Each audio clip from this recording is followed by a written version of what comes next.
When they went out to Gretchen Anthony's house on Sunshine Drive, Jupiter police say they found small droplets of blood on the wall in the master bedroom and large bleach stains in the garage.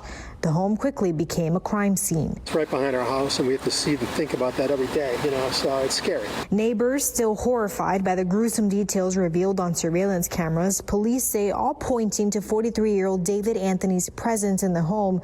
The morning neighbors heard, quote, blood-curdling screams coming from Gretchen's bedroom. Anthony and Gretchen were separated, police say. Court records show divorce paperwork was filed in February. Several neighbors also told police they saw water with a chemical substance running down the driveway coming from the closed garage. Digging through court records, we also learned that Anthony had been arrested by the Riviera Beach Police Department 6 days before neighbors saw his truck at Gretchen's home the morning they heard screams. A police report says he was arrested for resisting with violence after he was being investigated for suspiciously approaching young girls about 15 years old. Anthony was arrested on March 31st in New Mexico on charges of kidnapping and second-degree murder of Gretchen Anthony. He's now being held on no bond. All right. Will they ever be able to recover her remains? There were a few things left out of this that I just got to fill everybody in on. One, some surveillance video, which was pretty terrible. And it was surveillance video. They said a bucket that may have had some hair coming out of it, that may have contained her head. It's obvious that something was happening in that garage. They have not recovered the body.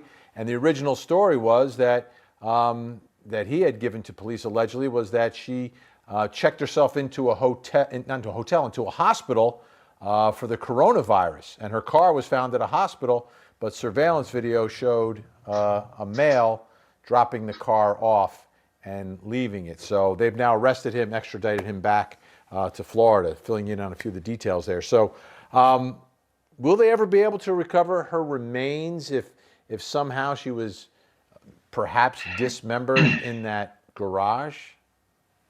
I'll start with you, Donald. Well, Benny, I think we all know that there are a lot of cases out there, unfortunately, where the body's never recovered. It's just a fact of life. When I got into the police department, I was surprised to find out how many homicides go unsolved. I mean, let alone finding bodies. But we do know in some pretty noteworthy cases like Casey Anthony and Scott Peterson's cases, those bodies were found. People out here in California frequently hike up in the mountains, way deep into the mountains, and they find remains. They find remains everywhere. So it's possible. It's also possible that the suspect himself may try to make a deal with the officers and locate the body. I think that what's good to know is that in this particular case, like a lot of them, there's a lot of circumstantial evidence and physical evidence that's going to convict this guy. So, if you think that you're going to get away with murder by hiding the body or disposing of it, think again, because the system of justice also includes other types of evidence. Yeah, and it may take the threat of the death penalty perhaps to work all that out. Donald Schweitzer, Vince Champion, great to have you here on this Friday night. Appreciate your insight. Thank you, sir.